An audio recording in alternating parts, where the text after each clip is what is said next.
नमस्कार, मैं हूं दीपाली राणा। आप देख रहे हैं कमोडिटी 360 डिग्री। और सोने चांदी में फिर से मुनाफा वसूली देखने को मिल रही है। कच्ची तेल की कीमतों में भी दबाव है, लेकिन एग्री कमोडिटीज में सिलेक्टिव बाइंग आज के सेशन में बनी हुई है। क्या होनी चाहिए ट्रेडिंग स्ट्रैटेजी, इस पर करेंगे बातचीत। प्रतिफिन मार्केट डायरेक्टर मनोज कुमार जैन और मेरे एसेट शेयर खान के राकेश खन्ना हमारे साथ मौजूद है। शुरुआत ट्रेडिंग स्ट्रैटेजीज के साथ कर लेते हैं। आप दोनों का ही स्वागत है। बताइए मनोज जी, पहले तो आपकी ट्रेडिंग स्ट्रैटेजीज। नमस्कार दीपाली जी। हमारा मानना है कि यहाँ पे आज मेजर ब्रेकडाउन जो है मार्केट देखने को मिला, स्पेशली सिल्वर में। और जो एक सपोर्ट लेवल था सोने के लिए $4,880, वो यहाँ पे दिन के सेशन में गोल्ड जो है वो तोड़ता हुआ नजर आया है। तो शॉर्ट टर्म में यहाँ पे सेंटिमेंट थोड़ा सा कमजोर पड़ता हुआ नजर आया। हमारा मानना है कि अब सोने की कीमतें 1,50,000 भारतीय बाजारों में और इंटरनेशनल मार्केट में $4,770 के जो स्तर है उनको टेस्ट कर सकती है। तो यहाँ पे शॉर्ट टर्म के लिए व्यू थोड़ा सा जो है वो पॉजिटिव से नेगेटिव होता हुआ नजर आया है। रणनीति की अगर बात करें तो गोल्ड मिनी की जो 1,52,000 की पुट ऑप्शन है फरवरी मंथ की, वो 3,400 के स्तर पर बाय करने की सलाह रहेगी। स्टॉप लॉस 2,950 का रखना है और टारगेट यहाँ पे 4,200 के रहेंगे। वहीं एग्री में कैस्टर सीड मार्च वायदा में हमने देखा है कि जो सपोर्ट्स लेवल है 6,340 6,350 उसके आसपास यहाँ पे कमोडिटी पहुंचती हुई नजर आई है। तो कैस्टर सीड के मार्च वायदा में 6,340 के स्तर पर बाय की सलाह रहेगी। स्टॉप लॉस 6,280 का रखना है और टारगेट 6,450 के रहेगा। ओके, तो ये आपकी ट्रेडिंग स्ट्रैटेजीज मिली हैं कैस्टर पर, गोल्ड पर। अंकित, आपके ट्रेडिंग व्यू क्या होगा? राकेश, माफ कीजिए, राकेश आपका ट्रेडिंग व्यू क्या है? मैडम, पहले तो नमस्ते सभी दर्शकों को। गोल्ड सिल्वर में हमारा भी व्यू नेगेटिव है। ओवरऑल सेलिंग प्रेशर देखा जा रहा है। लास्ट टाइम भी कहा था कि वीक लग रहा है और यहाँ से अभी $5,000 के नीचे गोल्ड सस्टेन हो चुका है। अभी नियर बाय अपने $4,900 का सपोर्ट है। अगर वो ब्रेक करता है तो इवनिंग में अच्छा खासा डाउन साइड 4,800 और 4,750 का टारगेट दिख रहा है। हर बाउंस पे बाय करना चाहिए। ऊपर में $5,000 का रेजिस्टेंस है। इंडियन रुपी टर्म में अगर मैं बात करूं तो 153 के नीचे सस्टेन हो चुका है वो। तो अगर ऊपर में बाउंस भी आता है तो इसका स्टॉप लॉस है 153,270 का, यहाँ से बेचना ही चाहिए। और नीचे में 149,000 जो बहुत स्ट्रॉन्ग सपोर्ट है वो ब्रेक करता है तो 150, 600 और 145 लेवल का टारगेट देख सकते हैं। सिल्वर में भी ओवरऑल सेलिंग ही लग रही है। दूसरा मैं जाना चाहूंगा नेचुरल गैस के लिए। नेचुरल गैस में एक अच्छा खासा ट्रेंड रिवर्सल देखा गया है, जहां इंपॉर्टेंट सपोर्ट 272 ब्रेक किया है और मार्केट में एक पुल बैक देखा है। तो अगर ऊपर आता है तो 285 और 290 पे सेल कर सकते हैं। ऊपर में 297 का स्टॉप लॉस है और नीचे में 280 और 272 का टारगेट देखा जा सकता है। ओवरऑल पूरा बेस मेटल में भी ट्रेंड वीक ही लग रहा है। ओके, तो ये आपके लिए ट्रेडिंग स्ट्रैटेजीज बताई गई हैं। अच्छा मनोज जी, सिल्वर पर आपका व्यू क्या है? यहाँ से और कितना डाउन साइड आप देख रहे हैं, क्या रेंज देख रहे हैं, क्या सजेशन ब्रॉड और नियर टर्म पर्सपेक्टिव से? हमारा मानना है दीपाली जी कि अभी यहाँ पे ये वीक चाइनीज मार्केट बंद है, तो उसके चलते प्रेशर जो है वो भारतीय बाजारों में और कॉमेक्स में बना रह सकता है। जो रिसेंट जो लो बनाए थे मार्केट ने $63.90 के कॉमेक्स में और भारतीय बाजारों में लगभग 2,25,000 के, तो हमारा मानना है कि वो जो सपोर्ट्स लेवल है वो रीटेस्ट कर सकता है मार्केट ये वीक में। तो अभी वर्तमान स्तरों से भी और यहाँ पे 8 से 10,000 की जो गिरावट है वो भारतीय बाजारों में देखने को मिल सकती है। तो बाइंग से अभी दूरी रखना चाहिए। हमारा मानना है कि ये वीक जो है मार्केट में प्रेशर बना रह सकता है। ओके, तो प्रेशर यहाँ पर सस्टेन होता हुआ दिखाई दे सकता है। अच्छा राकेश, ये एनर्जी पैक में नेशनल गैस पर क्या व्यू है? यहाँ पर लगातार करेक्शन हमने देखी, आज थोड़ा सा रिबाउंड है, बट क्या अभी भी सेटअप वीक ही लग रहा है और क्या व्यू है प्राइस वाइज? नेचुरल गैस में मैम ओवरऑल देखा जाए तो एक ट्रेंड रिवर्सल हो चुका है, जिसमें 272 लेवल एक बहुत स्ट्रॉन्ग सपोर्ट था। मार्केट ने वो ब्रीच कर दिया और ये एक पुल बैक रैली है। ओवरऑल इसमें ट्रेंड बेरिश है। ऊपर में अगर ये बाउंस देता है 285 पे अभी सीएमपी चल रहा है करंट प्राइस, और 290 तक बाउंस मिलता है तो इसे सेल ही करना चाहिए जब तक प्राइस 300 के नीचे सस्टेन करता है। तो ओवरऑल बेरिश ही लग रहा है। वहां से 280 और 272 का टारगेट फिर से नीचे देखा जा सकता है। ओके, अच्छा बेस मेटल्स मनोज जी, आपका प्रोडक्ट आउटलुक क्या है? काफी फोकस में रहा है पूरा ही पैक, बट यहाँ से फिलहाल जब तक क्यूज कुछ चाइना से नहीं मिल रहे हैं तब तक कैसा ट्रेंड एक्सपेक्ट कर रहे हैं? क्या व्यू है स्पेशली कॉपर जैसे बेस मेटल पर? मेटल्स में भी यहाँ पे ये वीक थोड़ा सुस्ती रहना चाहिए। हम देख रहे हैं कि जिस तरह से डॉलर इंडेक्स में रिकवरी देखने को मिली थी, साथ ही सप्ताह के दरमियान ये न्यूज भी निकल कर आई कि यूएस जो है वो कुछ इंडस्ट्रियल मेटल्स पर टैरिफ जो है वो 50% से घटाकर 25% कर सकता है। उसके बाद हमने एक पैनिक यहाँ पे ओवरऑल इंडस्ट्रियल मेटल्स में देखा है, जिसका ब्रॉडली जो असर है वो कॉपर की कीमतों पर ज्यादा पड़ता हुआ नजर आया है। तो हमारा मानना है कि कॉपर की कीमतें 1120 के जो अपने अगले सपोर्ट्स लेवल है भारतीय बाजारों में, और इंटरनेशनल मार्केट में लगभग जो 12,400 का जो एलएमई पे सपोर्ट है वो फिर एक बार टेस्ट कर सकता है। तो वर्तमान लेवल से वो 30 से 40 रुपए की गिरावट यहाँ पे कॉपर की कीमतों में देखने को मिल सकती है। और यहाँ पे जिंक में भी हमारा मानना है कि 315 316 के स्तर जिंक भी टेस्ट कर सकता है। ओके, चलिए, तो ये रही आपके लिए सलाह पूरे ही बेस मेटल पैक पर। एग्री बाजार की तरफ रुख करेंगे। और मनोज जी, एक राय आपकी पहले तो टर्मरिक पर, स्पाइसेस के पैक को ओवरऑल कैसे देखते हैं, और खासतौर से टर्मरिक जहां पर बाइंग इंटरेस्ट आज के सेशन में बने हुए हैं। स्पाइस पैक में हमारा मानना है कि ओवरऑल ट्रेंड जो है ये साल का लार्जली जो है यहाँ पे पॉजिटिव रहेगा। अभी क्रॉप के अराइवल के जो सीजन से वो स्टार्ट हो रहे हैं, तो उसके चलते हमने थोड़ा प्रेशर कीमतों में बनते हुए देखा है। हमारा मानना है कि कोरिएंडर का जो अप्रैल वायदा है, अगर 10,000 से 9,700 की रेंज में मिलता है तो फिर वहां पे इसमें बाइंग जो है वो इनिशिएट की जा सकती है। ओवरऑल ये साल जो है स्पाइस के लिए बेहतर रहेगा। कोरिएंडर फिर यहाँ पे वर्ष के दरमियान 13,000 तक के जो स्तर है वो दिखा सकता है। वही अगर हम जीरा की बात करें तो यहाँ भी जो 21,800 से 21,400 का जो दायरा रहेगा मार्च कॉन्ट्रैक्ट के लिए, वो एक बाइंग रेंज रहेगी। तो थोड़े और डिप का वेट करना चाहिए। ऊपर में फिर से एक बार कीमतें ये वर्ष में 25,000 के स्तर जो है वो टेस्ट कर सकती है।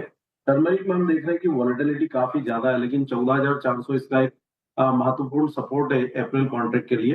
तो 14,400 के आसपास अगर कीमतें आती है तो वहां पे भी बाइंग जो है वो इनिशिएट की जा सकती है। ऊपर में हमारा मानना है कि 16,600 तक के स्तर टर्मरिक भी फिर एक बार अप्रैल मई तक दिखा सकता है। तो ओवरऑल स्पाइस पैक में लंबी अवधि का जो ट्रेंड है वो पॉजिटिव नजर आता है। डिप्स में बाई की सलाह है।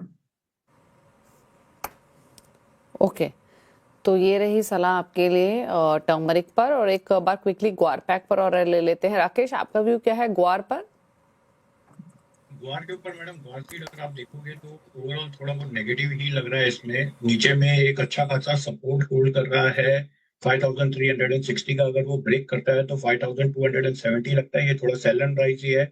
ऊपर में 5,452 का स्टॉप लॉस आ रहा है जो रेजिस्टेंस है। अगर थोड़ा भी ऊपर मिलता है तो इसे सेल करना चाहिए।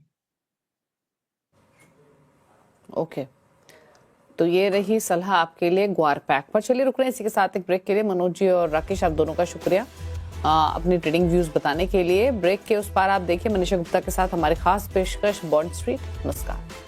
Bonds presents bond street. नमस्कार, स्वागत है आपका बॉन्ड स्ट्रीट में। और हमारे साथ स्टूडियो में विशाल गोयनका, को फाउंडर इंडिया बॉन्ड्स, अब जुड़ चुके हैं। विशाल, बहुत शुक्रिया साथ आने के लिए। एंड क्लियरली पिछले कुछ महीनों में हमने देखा है कि बॉन्ड्स में, कॉर्पोरेट बॉन्ड्स में स्पेशली बहुत ज्यादा इंटरेस्ट है। चाहे वो नीति आयोग है, बजट है, सेबी है, एक्सचेंज हेड्स है, सभी इसकी बात कर रहे हैं। नहीं, हमारा समय और टाइमिंग बहुत ही अच्छा रहा है। हमने 2 महीने पहले हमने ये शुरुआत की कि हर आदमी के पोर्टफोलियो में फिक्स्ड इनकम होना जरूरी है, क्योंकि इक्विटी से ज्यादा रिटर्न मिला नहीं है 1.5 सालों में। पिछले महीने हमने देखा है कि गोल्ड और सिल्वर में क्या हो रहा है। और ये सौभाग्य है कि नीति आयोग, जो top most policy making institution country की बोलते हैं उसे, जो मिनिस्ट्री ऑफ फाइनेंस के लिए, उन्होंने 126 पेज का रिपोर्ट लिखा है कॉर्पोरेट बॉन्ड के बारे में। सेबी का प्रयास है और फाइनेंस मिनिस्टर ने भी मेंशन किया। तो समय सही है बॉन्ड में इन्वेस्ट करने का।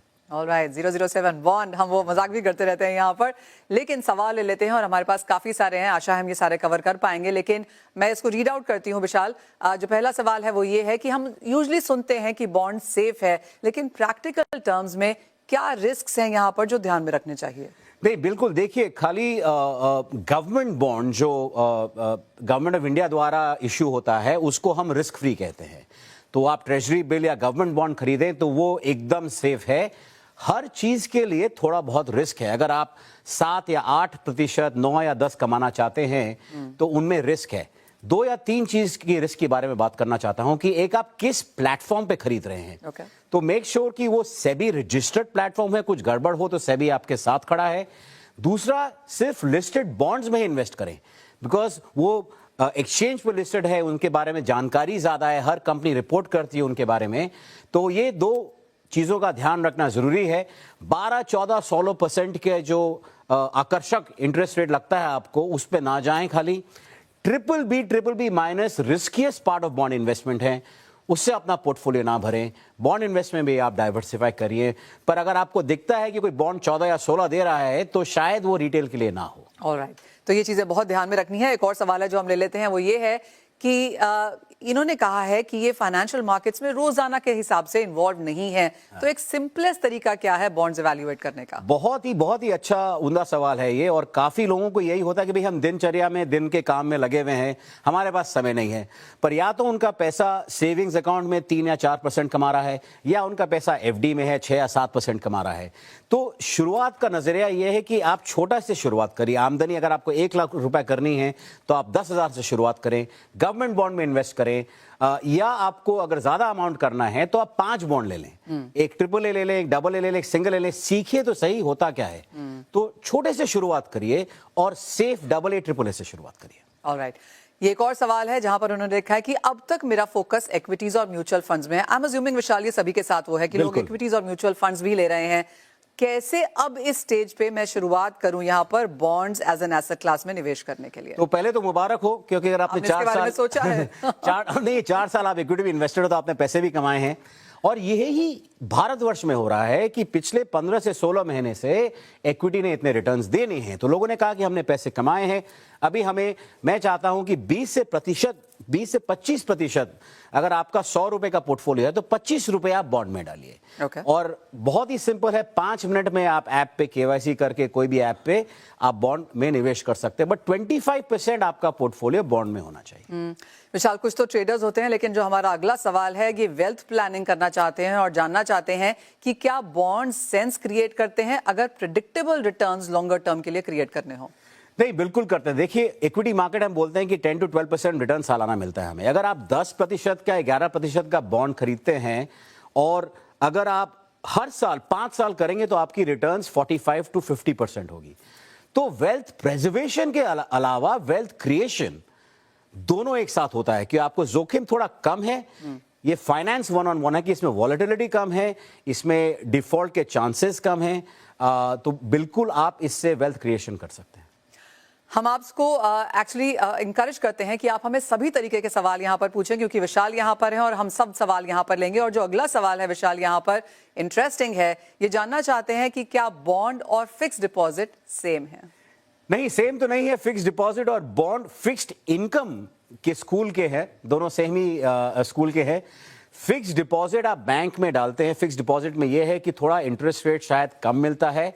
आप चाहे ना चाहें कि आप जो पैसा बैंक में फिक्स्ड डिपॉजिट डालते हैं वो ही शायद बॉन्ड में इन्वेस्ट कर रहे हो। तो इन दोनों की सिमिलैरिटी ये है कि आपको ये रेगुलर इनकम देते हैं, प्रेडिक्टेबल कैश फ्लोज देते हैं, पर ये सेम नहीं है। आप बॉन्ड में 1 साल, 2 साल, 5 साल का कर सकते हो। एफडी खाली बैंक्स या कुछ एनबीएफसीज का होता है। आप कॉर्पोरेट बॉन्ड्स खरीद सकते हो जो कंपनी द्वारा है। आप मैच्योरिटी चेंज कर सकते हो और आप बेच भी सकते हो। लिस्टेड बॉन्ड्स आर लिक्विड, आप बेच सकते हो। तो ये फ्लेक्सिबिलिटी मिलती है आपको, आप 3 से 4% ज्यादा कमा सकते हैं। हम एनकरेज करते हैं अपने व्यूअर्स को हमारे से सवाल पूछने के लिए, क्योंकि विशाल इन हाउस है यहाँ पर। और विशाल, अगला सवाल और भी इंटरेस्टिंग है। बॉन्ड्स क्या सिर्फ प्रोफेशनल इन्वेस्टर्स के लिए हैं या फिर रिटेल भी इसमें जा सकता है? बिल्कुल ही नहीं। 3 साल पहले बॉन्ड 10 लाख रुपए का हुआ करता था, तो ये प्रोफेशनल इन्वेस्टर्स के लिए था। थैंक्स टू सेबी अब ये बॉन्ड 10,000 रुपए में कोई खरीद सकता है, और पब्लिक इश्यू बॉन्ड का आप 1,000 रुपए से शुरू कर सकते हैं। तो इन्वेस्टमेंट देखिए ऐसी जर्नी है जो आप चाहे 1,000 से करें या 1 करोड़ से करें, वो आपको सीखना है। पर ये अभी आम आदमी के लिए है, सबके लिए है। 10,000 रुपए से शुरू कर सकते हैं और 7 से 12% आप कमा सकते हैं। विशाल, मुझे याद है रिसेंटली सेबी चीफ ने यह कहा कि लोग बिटकॉइन के बारे में ज्यादा जानते हैं और कॉर्पोरेट बॉन्ड मार्केट के बारे में कम जानते हैं। आपका नाम नहीं लिया उसके साथ। पर यह स्थिति है बाजार में, जिस तरह के सवाल आ रहे हैं काफी क्लियरली बताता है कि लोगों को बहुत ज्यादा अवेयरनेस की यहाँ पर अब भी जरूरत है। लेकिन इसी के साथ अगला सवाल भी लेते हैं कि क्या जो रिटर्न्स गारंटीड हैं जो बॉन्ड्स में आते हैं, या ये वेरी करते हैं ओवर पीरियड ऑफ टाइम? बहुत ही उम्दा क्वेश्चन है। गारंटीड कुछ नहीं होता है बॉन्ड में। गारंटीड, और जहां आप गारंटीड रिटर्न्स पढ़ें वो चीज शायद वो उसको 4 बार पढ़ें। गारंटीड कुछ नहीं है, खाली मैंने जैसे कहा गवर्नमेंट बॉन्ड सेफेस्ट है। कुछ बॉन्ड्स गारंटीड हो सकते हैं, जैसे स्टेट गारंटीड बॉन्ड्स होते हैं। कि क्या उसका मायना क्या है कि जैसे केरला हुआ या आंध्र प्रदेश हुआ, कोई भी स्टेट हुआ, वो एक प्रोजेक्ट बना रहा है और स्टेट गवर्नमेंट बोल रही है कि मैं गारंटी करता हूं उसको। तो वो गारंटी मायने रखता है, पर मोस्टली कॉर्पोरेट बॉन्ड्स में सिक्योर्ड होता है और गारंटी नहीं होती है। तो आप ऐसा ना सोचे कि 100% सेफ है, खाली गवर्नमेंट बॉन्ड्स 100% सेफ है, थोड़ा रिस्क है, पर इक्विटी और बाकी चीजों के अलावा बहुत बहुत ज्यादा कम रिस्क है। हमारा अगला सवाल एक्चुअली सेम लाइंस पर है, लेकिन थोड़ा सा अलग पूछा गया है, इसलिए मैं विशाल आपसे पूछ लेती हूं कि कॉर्पोरेट बॉन्ड्स में रिस्क ज्यादा होता है क्या कंपेयर टू गवर्नमेंट बॉन्ड्स? बिल्कुल, देखिए आप आज कोई भी चीज को लीजिए, अगर आप कोई फैसिलिटी यूज करते बोलते हैं ये तो गवर्नमेंट का है, तो आपको सिक्योर लगता है कि बहुत ही बेटर है, या ये कंपनी चला रही है तो उसका रिस्क ज्यादा है। तो सिमिलरली गवर्नमेंट बॉन्ड 7% 7% देते हैं, AAA कॉर्पोरेट बॉन्ड्स 8% देते हैं, AA 9 से 9.5% है, और सिंगल ए 10 से ज्यादा देते हैं। तो हर दर पे इंटरेस्ट रेट आप ज्यादा कमा सकते हैं, पर थोड़ा रिस्क आप ज्यादा ले रहे हैं। अगला सवाल और भी इंटरेस्टिंग है जो हमारे पास आया है। ये जानना चाहते हैं कि मैं पेरेंट्स के लिए स्टेडी इनकम ऑप्शन देख रहा हूं, बॉन्ड्स रिलायबल रहेंगे क्या? देखिए, हर एज और उम्र के लिए फाइनेंशियल इन्वेस्टमेंट जरूरी है जी। तो आज कई बार मैं सुनता हूं कि मैं तो 25 साल या 30 साल का हूं, कोई लोग कहते हैं नहीं मैं नहीं हूं, पर लोग कहते हैं कि मैं रिस्क ले सकता हूं। पर जब आप पेरेंट्स के लिए सोचते हैं, उनकी उम्र 55 60 70 कुछ भी हो सकती है, तो रिस्क एबिलिटी कम हो जाती है। तो आप चाहते हैं कि आप कोई चीज में इन्वेस्ट करें, आपका प्रिंसिपल थोड़ा सा प्रिजर्व्ड रहे और रेगुलर इनकम आता रहे उनके खर्चे पाने के लिए। तो पेरेंट्स के लिए बहुत ही आवश्यक है कि एटलीस्ट 60% आपका पोर्टफोलियो फिक्स इनकम में इन्वेस्ट होना चाहिए, पर आप सिंगल ए से नीचे नहीं जाना चाहिए, AA तक सीमित रखें, 9% कमा सकते हैं, पर डेफिनेटली बॉन्ड्स बहुत ही उम्दा ऑप्शन है। अगला सवाल आ चुका है, वो लेते हैं कि किस तरह से हम यहाँ पर बॉन्ड में देखें और कौन सा बॉन्ड्स हमारे लिए बेहतर है, ये कैसे जानें? देखिए, हर चीज होता है कि आपकी आवश्यकता क्या है। कुछ लोग कहते हैं कि मुझे 2 साल का पैसा इन्वेस्ट करना है, कोई 3 साल का करना है, कोई कहता है मुझे घर खरीदना है 5 साल में, कोई कहता है देखिए मैंने इक्विटी में किया है, थोड़ा सा बॉन्ड में करना है।